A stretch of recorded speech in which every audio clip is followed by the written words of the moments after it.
उसको लेकर शुरू कर रहा हूँ और इसमें आपको हिंदी के 50 क्वेश्चन पूरा कंप्लीट मिलेंगे। देखिए सबसे पहला क्वेश्चन हमारा आता है निम्नलिखित में से, पहले क्वेश्चन देख लेते हैं हम, निम्नलिखित में से किसका प्रयोग सरकारी स्तर पर अधिकतर भारतीय गजटों में, यानी जो भारतीय जो गजट है, सरकारी जो फॉर्म होते हैं, सरकारी जो नियम होते हैं, आदेश होते हैं, अधिकार होते हैं, ठीक है, या फिर हम नियुक्ति की बात कर लें, नियुक्ति की जो सूचना का प्रसंग होता है वो किस में लिखते हैं वो लोग, तो उस चीज़ को हम लोग क्या बोलते हैं, प्रसंग में होता है, वो उसको हम अधिसूचना के प्रसंग में होता है। आप देखते हैं कहीं भी सरकारी पेपर में आप देखेंगे कोई भी सरकारी या फिर नियम हो या आदेश हो या फिर अधिकार की बात करते हो तो उसके लिए जब हम लिखते हैं तो उसके ऊपर लिखा होता है अधिसूचना, यानी सरकार ने ये अधिसूचना जारी की, तो ये क्या होता है, अधिसूचना बोला जाता है उसे। इसके बाद पृथ्वीराजो हिंदी साहित्य के किस काल में लिखा गया था, तो ये जान जाइए जो पृथ्वीराजो है ये हिंदी काल के आदिकाल में लिखा गया था। कब लिखा गया था, आदिकाल में लिखा गया था। ये बहुत इंपॉर्टेंट है, ये आता है क्वेश्चन में कई बार, इसलिए ये क्या है, ज़्यादा इंपॉर्टेंट है। चलिए अगले क्वेश्चन पे आते हैं, क्वेश्चन नंबर 3। क्वेश्चन नंबर 3 हमारा है गौ शब्द का वचन बताइए। गौ शब्द क्या है, गौ शब्द क्या है, एक वचन है। क्यों ऐसा है, क्योंकि गौ का मतलब क्या होता है, गाय, ठीक है, गौ का मतलब गाय, तो गाय क्या है, एक वचन है, इसलिए ये क्या हो गया, एक वचन कहलाएगा, ठीक है। अगले क्वेश्चन पे हम आते हैं। अगला क्वेश्चन हमारा हो जाता है कि हिंदी वर्णमाला में व्यंजनों की संख्या, ठीक है। यहाँ देखिए जब हम लोग पढ़ते हैं तो ऐसे तो बहुत सारे हैं, लेकिन ऐसे अगर देखा जाए तो हिंदी वर्णमाला में इनकी संख्या जो होती है, व्यंजनों की जो संख्या होती है वो 33 होती है। निम्नलिखित में से एक शब्द अशुद्ध है। देखिए 5वां क्वेश्चन, इसमें से एक शब्द अशुद्ध है। देखिए दैहिक को हम ऐसे ही लिखते हैं, नौकरी, ये देखिए नौकरी होता है, नौ पर बड़ी ई की मात्रा, बड़ा ऊ की मात्रा होती है, यानी औ की मात्रा होती है, तो ये नौकरी होता है। प्राण भी सही है और पौरुष भी सही है, यानी गलत आंसर क्या, अशुद्ध कौन सा है, ये बी वाला, बी वाला ऑप्शन है, इसलिए क्या हो जाएगा, ये हो जाएगा, ठीक है ना। तो यहाँ पर जो आंसर हो जाएगा नौकरी, जो लिखा हुआ है गलत लिखा हुआ है, इसका सही उच्चारण क्या होता है, औ की मात्रा लगी होती है, नौकरी होता है ये, ठीक है। अगले क्वेश्चन पे हम आ जाते हैं, क्वेश्चन नंबर 6। देखिए क्वेश्चन नंबर जो 6 है उसमें क्या दिया हुआ है, कौन सी वर्तनी ठीक है, इसमें बताना है कौन सा ठीक है, क्या गलत का। देखिए सबसे पहले रचयिता नहीं होता है, गलत है ये, रचयिता भी नहीं होता है, रचयिता भी नहीं होता है, रचयिता होता है, ये सही है, यानी इसे कौन सी वर्तनी सही है, रचयिता सही है। अब देखिए अगला क्वेश्चन आता है कि गायक का संधि विच्छेद है, गायक का संधि विच्छेद है, तो गायक का संधि विच्छेद क्या है। देखिए संधि विच्छेद जब आप पढ़ेंगे तो उसमें आपको बताया जाएगा जो अ की मात्रा होती है, जो अ की मात्रा होती है, जो अ की मात्रा होती है, ठीक है, ये जब भी हम देखेंगे, जब यहाँ पर गायक, अब गायक में आप एक चीज़ देख सकते हैं, एक बार हम इसको सही कर दें। देखिए गायक में आप ये देख सकते हैं गा धन, तो गा का जो आ है, ठीक है, और अगला और अ है, यानी यक में जो अ है, इन दोनों को मिलाकर आ और अ मिलकर बन जाता है अ, बन जाता है क्या, अ बन जाता है, जिसकी वजह से इसका जो आंसर होगा वो गय धन अक होगा, गय धन अक होगा, यानी सी वाला ऑप्शन यहाँ पर सही हो जाएगा। गायक का संधि विच्छेद होता है गय धन अक, गय धन अक हो जाता है, ठीक है। तो संधि विच्छेद का एक वीडियो में लेकर आऊँगा, वहाँ पे आप देख लीजिएगा, उस वीडियो से आपको इस तरह की जो संधि विच्छेद की जो प्रॉब्लम है वो चीज़ें नहीं होंगी। चलिए जो बच्चे नए हैं वो इसको सब्सक्राइब कर लें, लाइक करें। देखिए चलिए एक मिनट, थोड़ा सा इसमें इसको हम खोल लेते हैं। चलिए इसमें अब आ जाता है हमारा जो क्वेश्चन था, अगला क्वेश्चन हमारा 8वां, ठीक है। 8वां क्वेश्चन हमारा क्या है, देखिए नाविक का सही अर्थ संधि विच्छेद करिए, नाविक। अब यहाँ पर भी देखिए ना है और विक, नाविक, तो यहाँ पर भी देखिए, यहाँ जो ना का आ है और विक का ई है, आ और ई मिलके यहाँ पे आ, ठीक है, यहाँ पे आ और ये क्या है, बड़ी ई जो है, ये जो मिल के ये क्या बना देते हैं, औ बना देते हैं। यहाँ पे बड़ी ई मिल के क्या बना देते हैं, औ बना देते हैं, औ की मात्रा। तो यहाँ पे नाविक का क्या होगा, नौ धन इक, नौ धन इक, नौ धन इक हो जाएगा, इसमें नौ धन इक हो जाएगा। इसके बाद आ जाता है क्वेश्चन नंबर 9, आमरण में कौन सा समास है, आमरण में कौन सा समास है। अब देखिए आमरण, मैंने बताया था इसमें मैंने एक वीडियो डाल रखी है समास की, आप उसको देखेंगे तो ये क्वेश्चन में कहीं कोई प्रॉब्लम नहीं होगा। तो वीडियो आपको लिंक में दे दिया जाएगा, आप वहाँ से इसको दोबारा से देख लीजिएगा। समास को लेकर जो वीडियो है पूरा एक वीडियो अलग से बनाया गया है 10 मिनट का, जिसमें सिर्फ समास के बारे में बताया गया। तो आप इसको देखने के बाद ये क्वेश्चन आप इजीली वे में कर लेंगे।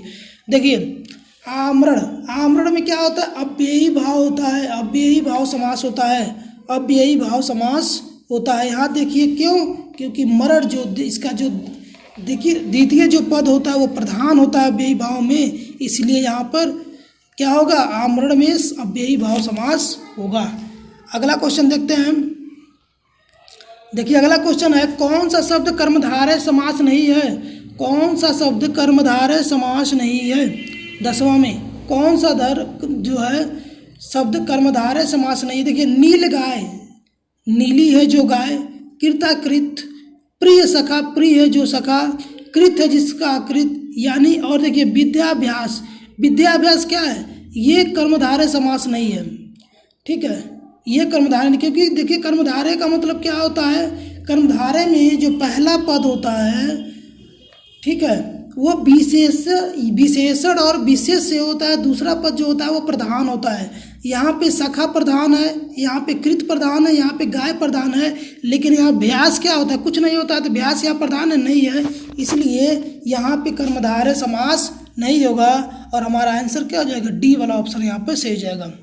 उपसर्ग वह शब्द है जो किसी शब्द के बाद में जुड़ता है, या किसी शब्द के मध्य जुड़ता है, या किसी शब्द के आगे जुड़ता है। तो यहाँ पर देख लीजिए ये क्या होता है, उपसर्ग को हमेशा हम आगे लगाते हैं और विसर्ग को हमेशा जो प्रत्यय होता है उसे हमेशा पीछे लगाते हैं। अगला क्वेश्चन आता है 12 नंबर, अलंकार में किस उपसर्ग का प्रयोग किया जाता है। अब देखिए अलंकार में किस उपसर्ग का प्रयोग किया जाता है, तो अलंकार में देखिए अलम उपसर्ग का प्रयोग किया जाता है। अलम जो ये म है, ठीक है, ये जो है वो क्या होता है, वो र होता है, ऐसे तो हम पढ़ते हैं, लेकिन वो अलंकार हो जाता है, अलम हो जाता है, ठीक। आगे देखिए प्रत्यय क्या होता है, प्रत्यय की मेरी वीडियो आ गई है, प्रत्यय अगर आप देखे होंगे तो क्लियर हो जाएगा। देखिए प्रत्यय होता है शब्दांश, वाक्यांश, पदांश और पद्यांश। ये क्या होता है, प्रत्यय जो होता है वो क्या होता है, एक शब्दांश होता है। क्या होता है, एक शब्दांश होता है। निम्नलिखित विकल्पों में से तत्सम शब्द का चयन करें। अंश, अंश, अस, अस।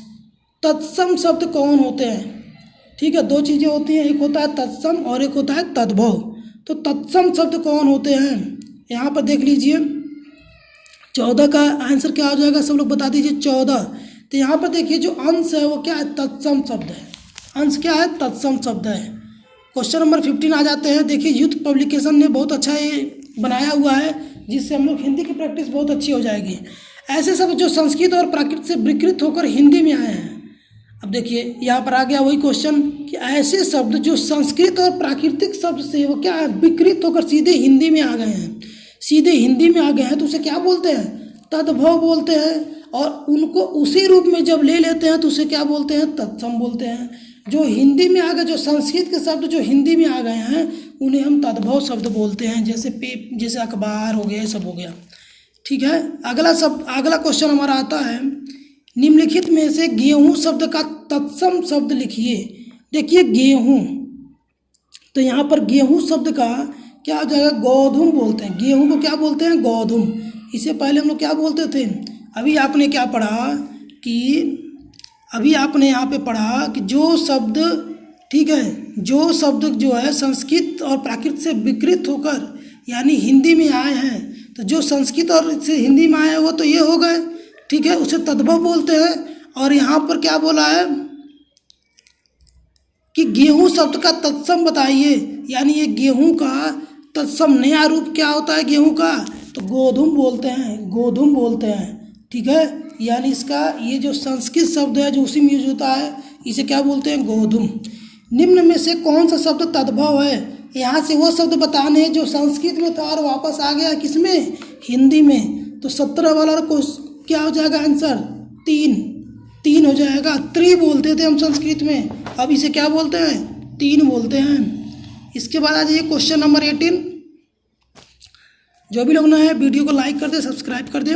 आज एक निम्न में से संज्ञा शब्द है, अब इसमें बताना है संज्ञा क्या है। आप, चलना क्रिया है, आप क्या है सर्वनाम है, लंबा क्या है विशेषण है, किसी चीज़ की विशेषता बता रहा है। चलना क्या है क्रिया है, आप क्या है सर्वनाम है। तो आकाश, जब किसी भी व्यक्ति के नाम की बात की जाए तो वो क्या होता है, संज्ञा कहलाता है। तो 18 नंबर का सी वाला आंसर क्या हो जाएगा, सही हो जाएगा। क्रिया से बनने वाली भाववाचक संज्ञा है, क्रिया से बनने वाली भाववाचक संज्ञा है थकावट।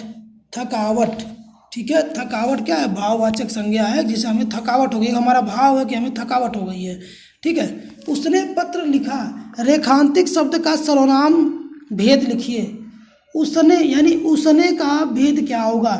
अब देखिए यहाँ से सर्वनाम के बारे में आया है, तो सर्वनाम का वीडियो हमारे यूट्यूब पर मिल जाएगा, आप इसको एक बार देखेंगे तो सारे क्वेश्चन एकदम सब कुछ इसमें करवा दिए गए हैं, आपको वहाँ से कोई प्रॉब्लम ही नहीं होने वाली है। तो उसने पत्र लिखा, रेखांतिक शब्द का सर्वनाम भेद है, ठीक है, इसका सर्वनाम भेद है। तो इसका सर्वनाम भेद क्या होगा, आप बताइए जल्दी से। देखिए उसने मतलब किसी व्यक्ति की बात की जा रही थी, पुरुष हो जाएगा, पुरुषवाचक सर्वनाम हो जाएगा, पुरुषवाचक सर्वनाम हो जाएगा यहाँ पे। अगला आ जाते हैं, जिस विकारी शब्द से संज्ञा की व्याप्ति मर्यादित होती है उसे कहते हैं, जिस विकारी शब्द से संज्ञा की व्याप्ति मर्यादित होती है उसके क्या बोलते हैं, उसे हम विशेषण बोलते हैं। जिस विकारी संज्ञा की व्याप्ति मर्यादित होती है यानी संज्ञा क्या कर रहा है इसके बारे में पता चलता है, संज्ञा कैसा है तो वो क्या होता है, विशेषण शब्द कहलाता है। क्रिया के मूल रूप को क्या बोलते हैं, क्रिया के मूल रूप को क्या बोलते हैं, क्रिया के मूल रूप को धातु बोलते हैं। क्या बोलते हैं, धातु बोलते हैं। क्रिया के मूल रूप को धातु बोलते हैं।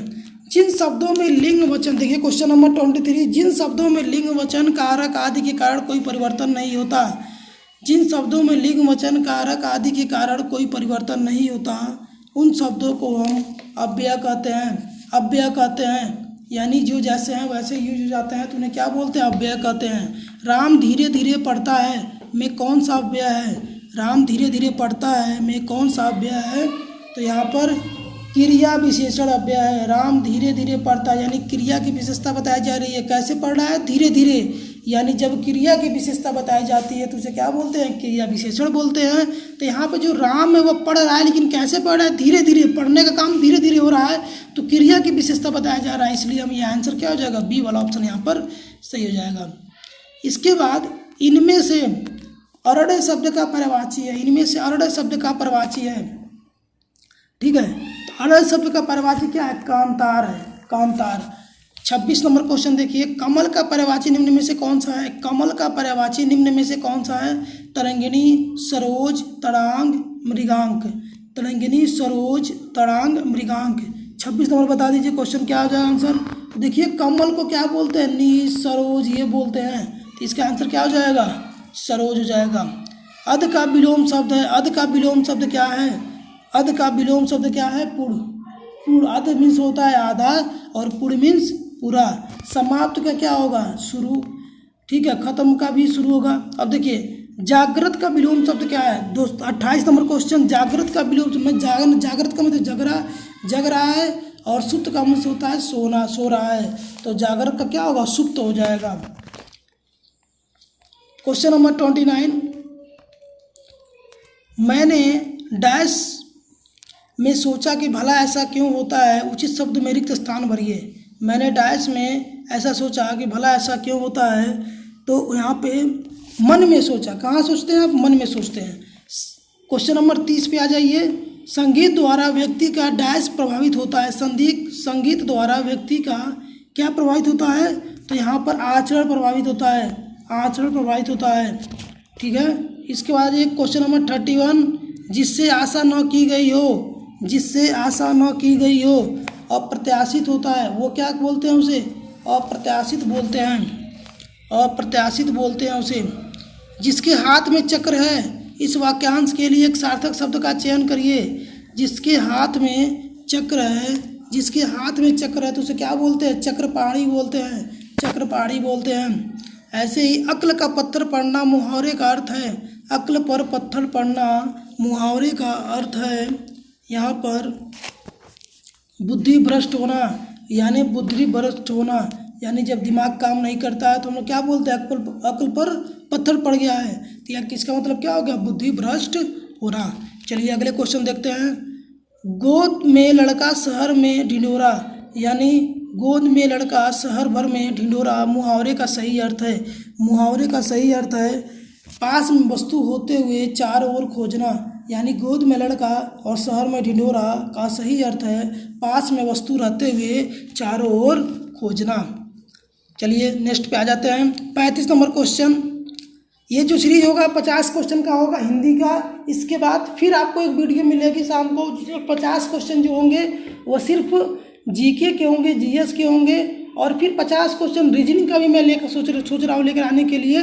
तो आप लोग अगर आप बोलेंगे तो रीजनिंग का लाने के लिए तो मैं जरूर लाऊंगा रीजनिंग का, लेकिन अभी जो है हिंदी और जीके का ही लगातार आपको सीरीज मिलेगी। पूरे 15-20 दिन लगता है, जब तक पेपर नहीं है लगातार आपको प्रैक्टिस सेट यहाँ दिए जाएंगे, मिलेंगे। अकेला चना भार नहीं फोड़ता का अर्थ क्या होता है? अकेला चना भार नहीं फोड़ता का अर्थ क्या होता है? यानी अकेला व्यक्ति शक्तिशाली नहीं होता, अकेला व्यक्ति शक्तिशाली नहीं होता। एक चना किसी काम का नहीं, ये गलत है। एक चना शक्तिहीन होता है, ये भी गलत है। एक चने से भूख नहीं मिटता, ये भी गलत है। अकेला व्यक्ति शक्तिशाली नहीं होता, ये आंसर आपका सही है। जब पानी बरसता है तब मेढक बोलते हैं, जब इसमें कौन सा प्रत्यय है? जब पानी बरसता है कौन सा वाक्य है? जब पानी बरसता है, ये कौन सा वाक्य है? देखिए यहाँ पे जब पानी बरसता है तो ये कौन सा वाक्य है? यहाँ पर देखिए पानी बरसता है तो मेढक बोलते हैं, यानी पानी जब बरसता है तो क्या चीज़ बरस रहा है? पानी बरस रहा है। तो ये क्रिया विशेषण उपवाक्य हो गया, क्रिया विशेषण उपवाक्य हो गया।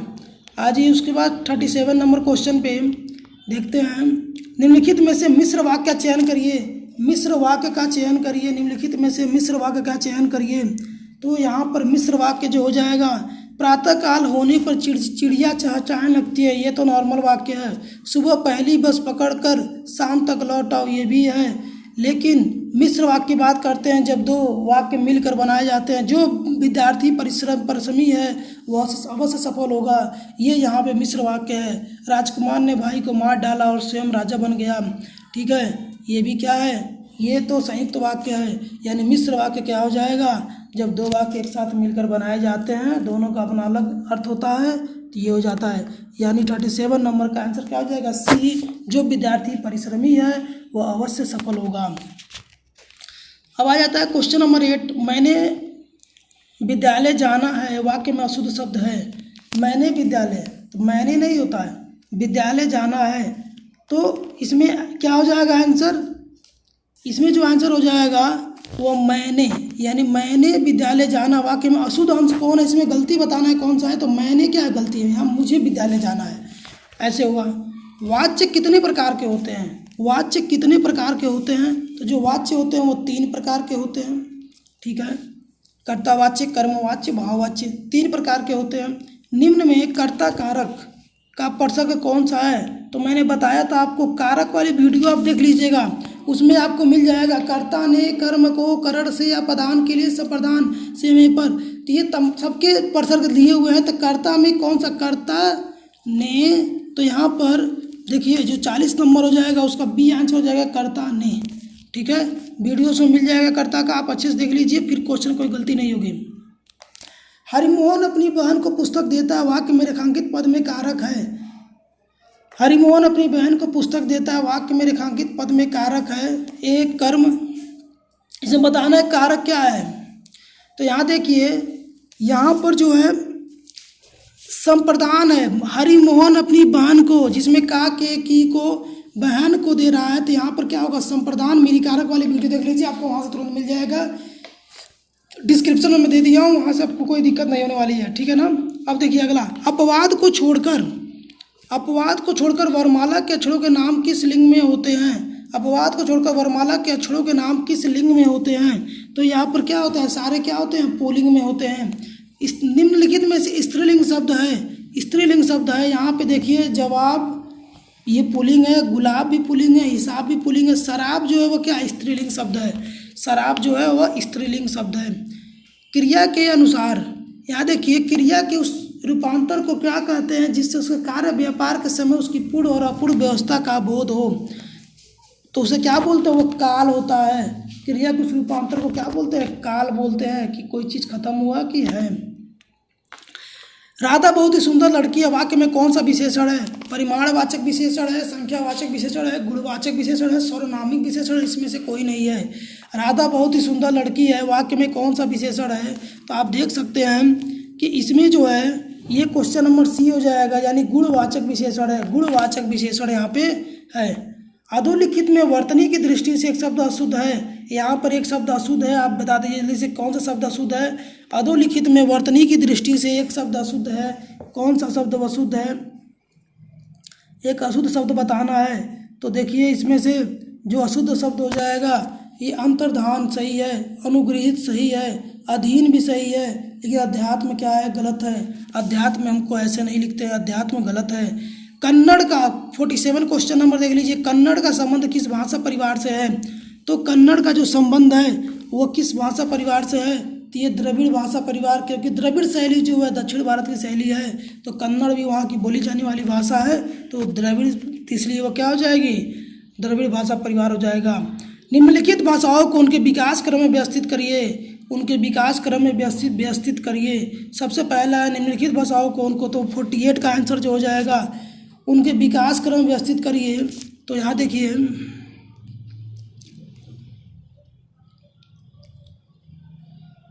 तो प्राचीन संस्कृत जो है ये सबसे पहला क्या है? संस्कृत का है। इसके बाद आ जाते हैं 49 मास कंजप्शन, यानी मास कंजप्शन का हिंदी पर्याय कौन सा है? मास कंजप्शन का हिंदी पर्याय कौन सा है? मास कंजप्शन का हिंदी पर्याय कौन सा है? तो यहाँ पर व्यापक उपभोग है। कंजप्शन का मतलब होता है ज़्यादा से ज़्यादा उपभोग करना, मास का मतलब होता है बहुत बड़ी मात्रा में, यानी हिंदी पर्याय क्या है? व्यापक उपयोग। भावयुक्त युक्त शुद्ध अनुवाद करिए, भावयुक्त शुद्ध अनुवाद करिए। I was over joyed, I bar over joyed, यानी इसका जो हो जाएगा कि आई वॉज ओवर जॉयड, इसमें जो हो जाएगा कि मेरा दिल बाग बाग हो गया, तो हम इसे क्या बोलते हैं? I was over joyed. मैं उल्लसित था, ये भी नहीं होगा। मैं खुशी से ऊपर था, ये भी नहीं होगा। मेरी खुशी ज़्यादा थी, ये भी नहीं होगा। इसमें होगा मेरा दिल बाग बाग हो गया, तो आई वॉज ओवर जॉयड। इस तरह से आप लोगों ने इस क्वेश्चन को कंप्लीट कर लिया, 50 क्वेश्चन हिंदी के। और देखिए लगातार चैनल पर बने रहिए, तमाम जब तक पेपर नहीं होता पेपर की पूरी तैयारी तक का हम लोग साथ देने वाले हैं। टेलीग्राम चैनल पर टेलीग्राम लिंक है, आप वहां से जाकर टेलीग्राम चैनल ज्वाइन कर लीजिए। PDF मिलता रहेगा, वीडियो मिलता रहेगा, एक एक नोटिफिकेशन वहाँ मिल जाएगा आपको।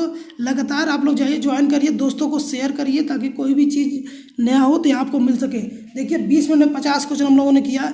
इस तरह से हम और तेज़ी से बढ़ाएंगे, जल्दी जल्दी जैसे जैसे आप लोग की संख्या बढ़ती जाएगी और तेज़ी से हम लाएंगे। तो इस चीज़ को आप अच्छे से सॉल्व करते रहिए।